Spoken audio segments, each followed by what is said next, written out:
Welcome back to the combat mission Red Thunder for the Soviet attempt at our company challenge. The map converted over nice and easily, though again the Battle for Normandy Bocage is not a feature, so we'll have some hedge phasing, and for some reason the sides are backwards. Everyone has the right units, the AI plan came over, but the defenders are the Allied side and the attackers are the Axis side, meaning our Soviets will have grey icons and the Germans will have green ones. It's not going to mess with the scenario, but it might look a bit strange if you're used to it being the other way round. What will mess with the scenario, though, is the fact that by now I know it back to front. In a sense, I've solved it. I've played it so many times now that I've got a good grip on the terrain, the multiple defensive layouts, and the best ways for getting the job done. And that starts to compromise the quantitative results a bit. For instance, in the last one, the Italians basically cut out the entire break-in battle by exploiting the mortar support more effectively than the Americans, Germans and British. So we have to think about whether or not to do that again. On the one hand, it's clearly the superior option, providing it works. On the other, does using it as a kind of tactical shortcut start invalidating the earlier runs? I think there are 2 points here. First, the quantitative data we're getting out of this series, stuff like time taken, casualties, ammo expenditure, all that stuff, is pretty much just indicative. Each company is getting a sample of one, and all of those elements can be pretty swingy depending on tactical choices. They're definitely really interesting and they can throw some light on the qualitative stuff, but I think the more useful conclusions are coming from the qualitative side. Second, I think it'd be a bit disingenuous to start ruling out tactical options because they would work too well. That's not really what this is about. Of course, a non-trivial factor in all this is that the Soviet rifle company with the 44 type organisation we're going to be testing this time probably needs all the help it can get. Firstly, it weighs in at only 356 points, which is actually less than the defenders who have 482. One of the reasons for this is that it's the smallest company we're testing here with only 88 bodies in total. There are the usual 3 triangular platoons, but the squads are only 7 men strong. Instead of there being a detached platoon HQ, the platoon commander simply leads the first squad, bringing them up to 8 men and considerably limiting his flexibility. Unlike any of the other companies, the Soviets also have 2 very different basic squad types, rifle and submachine gun. All squads have a single DP-28 light machine gun and squad leaders are armed with SMGs, but individual soldiers are armed with rifles or SMGs depending on squad type. The squads themselves are grouped together by platoon, so the company has 1 SMG platoon and 2 rifle platoons. Then we have a handful of small attachments. Each platoon has a 2-man sniper team. The company has a single heavy machine gun team and an anti-tank rifle platoon armed with PTRD anti-tank rifles. In short, the low QB points cost seems like the result of understrength squads and a collection of itty-bitty detachments. It's worth noting for the Eastern Front experts out there though that this TOE doesn't necessarily match up with the TOE you might find in some other places like Battle Order. One extrinsic advantage they have over the other companies though is that at least in combat mission, the Soviets split their mortars into trios instead of pairs, so in this run the supporting mortars have an extra tube and a few more rounds. And I think, like the Italians, it's going to come down to the mortars. I really don't think the Soviet squads have the firepower to force their way forward alone. The DP-28 can't put a significant amount of fire out, and the individual squads don't have enough bodies to mass riflemen, an issue exacerbated by the fact that one of the platoons is armed with SMGs and can only make a minimal contribution beyond 200 meters. The SMG platoon itself is a really interesting asset. It clearly has the potential to dominate at close quarters, but it has to get there, and all those automatic weapons are going to chew through ammunition like crazy. So although it's a powerful tool, the SMG platoon may also be a single-use tool. Given my experience of the scenario so far, I think they're going to be most effective clearing the objective itself, so I need to conduct the break-in with the rifle platoons, then bring the SMGs up and set them loose. Overall, I'm basically following the same plan I used with the Italians. Though obviously the very different company organisation of the Soviets means that there are some changes. The SMG platoon is basically out of the fight to begin with. They can't contribute to any supporting fires because their weapons are too short-ranged, and I don't want to send them forward first because I want them intact to clear the objective. That means I only really have the 2 rifle platoons to use for the break-in, one of which needs to advance. So ultimately my supporting fire is coming from a single platoon and the company Maxim gun. Not a tremendous amount of firepower, but the mortars make up for that. An extra tube and 20 more HE bombs go a long way. The barrage was effective enough with the Italians, so I extended it right a bit here to cover more frontage. The centre right hedgerow, the one I'm aiming to penetrate here, is definitely occupied. Even before the mortars start, some of my support by fire elements spot and engage the enemy anti-tank gun. This is in a very weird position, straddling the bocage and facing off to the left, leaving the crew exposed and easily picked off. Clearly, like the Italian run, converting the maps isn't quite carrying the AI plans across correctly. That is a potential position for the Pak-40 in one of the AI plans, but it is obviously supposed to be on the other side of the bocage, facing towards the attackers. I'm not sure it makes that much difference in these circumstances though. The mortars would have neutralised the gun if it was in the right position. Pushing 3rd Platoon through the bocage and forward, they somewhat unexpectedly come under fire from Building Blue 1. This is new, but not particularly effective. 3rd Platoon's sniper pair moves up and fires the kink unoccupied, but as the other squads come up they spot an enemy HMG across from them. This looks like it's already taken some casualties from the mortars and they quickly finish them off from the hedgerow. Moving up to the edge of the centre right compound, 3rd Platoon gets engaged from Building Blue 5, but it's nothing they can't handle. With one squad off covering the right, 3rd Platoon uses another to suppress the building and its last squad to move up and clear it. That's 2 more enemy casualties. It turns out they were the AT Gun's ammo bearer team. The Pak-40 is obviously out of the fight as well, plus the HMG on the right, and there are another 2 fire teams worth of dead Germans on this bocage line killed by the mortars.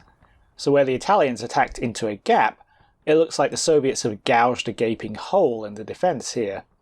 That's the break-in achieved then. We're 10 minutes in, the SMG platoon has come up and I'm getting ready to go on. I had intended to bring 2nd Platoon and the Maxim up as well, but the Germans in Blue 1 have been taking pot shots at my advancing troops in the field, so they've stayed behind to keep some fire on them. Moving up to attack the White House is slightly different than any of the preceding runs. The mortars have managed to collapse Blue 3, opening up enemy sightlines on that flank. So I've decided to weight my attack to the right instead. Squads from 3rd Platoon move into Blues 4 and 5, while 2 of the SMG platoon squads occupy Blues 6 and 7. There's a Panzerschreck team in the open, outside Yellow 10, that gets immediately wiped out, but some return fire from the enemy in Blue 1, Blue 2 and the White House. The last 2 buildings get drowned in a torrent of automatic fire. The Germans in Blue 2 in particular, the enemy platoon HQ, are rapidly overwhelmed, taking casualties and then trying to surrender. The enemy in the White House put up more resistance, but they lose the firefight towards the end of the turn when their MG has to reload. Blue 1 is a harder nut to crack, thanks to the awkward geometry of its little compound, but in the next few turns I punch a couple of SMG squads into Blue 2 and ground them down. This reveals another German team across the road in Yellow 8, and the firefight gains a sharp edge that sees the SMG platoon HQ put their Pixeltruppen hats on and run out into the street in panic. By that point though, the firefight's been won and the enemy overwhelmed. It's hardly been bloodless. The Soviets have lost 8 men in the process, but the Germans are now down 3 more fire teams, their platoon HQ and a Panzerschreck team. With Blue 1 dealt with, I can start bringing 2nd Platoon and the Maxim up, which I'm starting to feel like I might need. Dashing one of the SMG squads across the road to try and secure the prisoners in the White House in Yellow 8 sees them shot up by flanking fire coming down the street. There's obviously another German HMG out there. With that squad and the platoon HQ both down to 4 men, I only have 1 intact squad in the SMG platoon, and they're down to about 50 rounds each. They might be able to contribute a little by mopping up, but I don't think they're going to be able to make it through any kind of extended firefight. So as well as bringing 2nd Platoon up to continue clearing the objective, I also gather the AT Rifle platoon up under the company commander and start funneling them forward to act as a reserve. Once they arrive, I want to send 2nd Platoon around the back of the objective to roll up the yellow buildings from the flank. To do that, they have to cross the road, which is covered by enemy HMG team on the far left. My initial plan for this was to use all the squads in the centre to pop smoke, but it turns out they don't actually carry any smoke grenades. In the end, I just gritted my teeth and sprinted the entire platoon across, going up the lane next to yellow 10. That way the HMG only had a keyhole shot on them, which it failed to exploit. From there, 2nd Platoon has a relatively easy time. There are more German defenders about. A fire team in yellow 4 opens up on blue 1 where I'm trying to establish a base of fire, but they're quickly sorted out. Yellow 3 is clear, for the first time in all these runs, but it turns out the usual HMG team in there is only a building over in yellow 2. They cut down 2nd Platoon's probing sniper pair, but after getting their buildings shot up, they offer minimal resistance when they're stormed. Occupying the leftmost yellow buildings gets me eyes on the final 2 enemy units, the HMG team on the map edge and a Panzerschreck team which is, for some reason, just lying in the middle of a field. But before I can mop them up, the AI throws the towel in and surrenders. Interestingly, this translates into a draw. That's thanks to the points allocation I put in.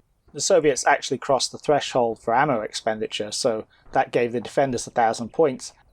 That's just me using combat mission scoring to try and get a data point though. I think we can safely say the Soviets won here. Overall, they forced a surrender in 32 minutes and suffered 18 casualties, or 20%. The Germans suffered 52 casualties, including 15 prisoners, or 100% in combat mission terms because they gave up. The Soviets secured the objective and stayed above the game's condition threshold, but they did use a lot of ammo. They failed combat mission's ammo expenditure threshold with a raw percentage of 50.58% remaining. Trying to slot the Soviets into our leaderboard, they're second for time, only a minute slower than the Italians, have the lowest overall casualties and second lowest percentage losses.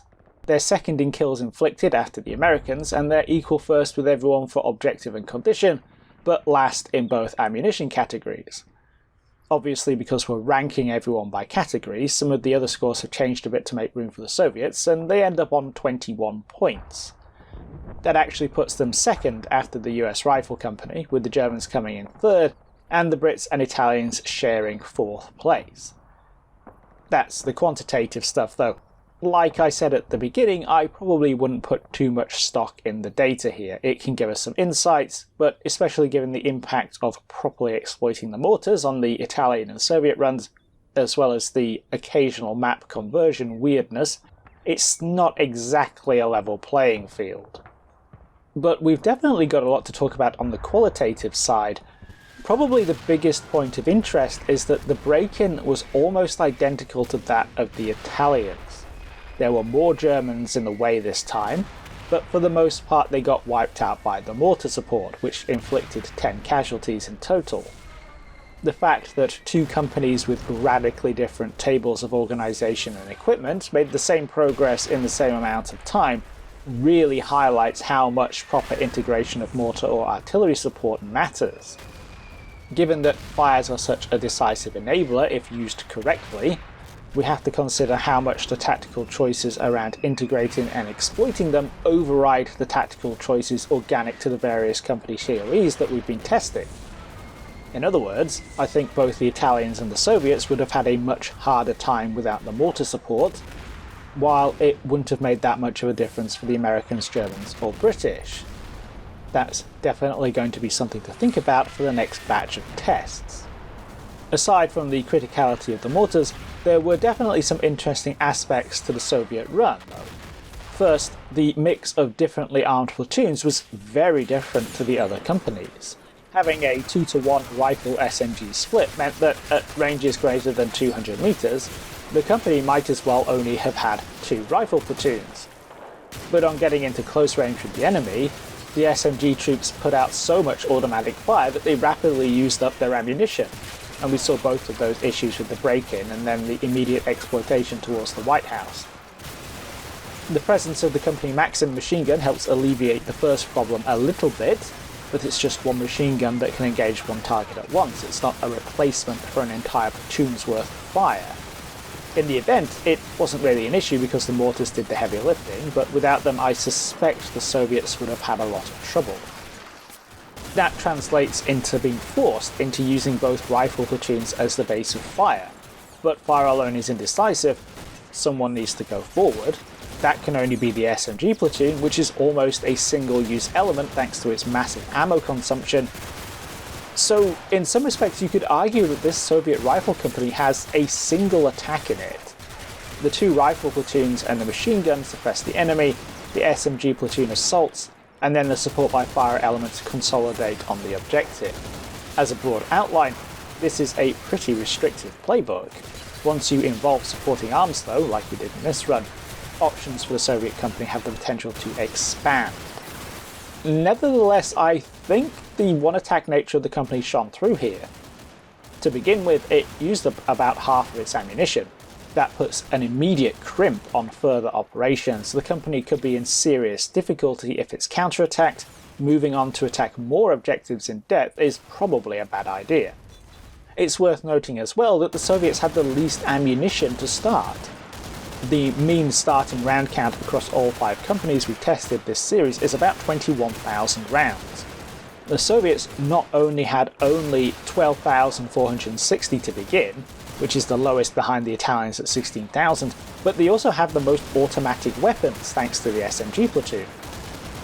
Likewise, the company has the fewest men. It might have taken the fewest casualties, but that's still a rate of 20%. With only 7 or 8 men per squad, even a couple of casualties can really degrade the combat power of individual subunits.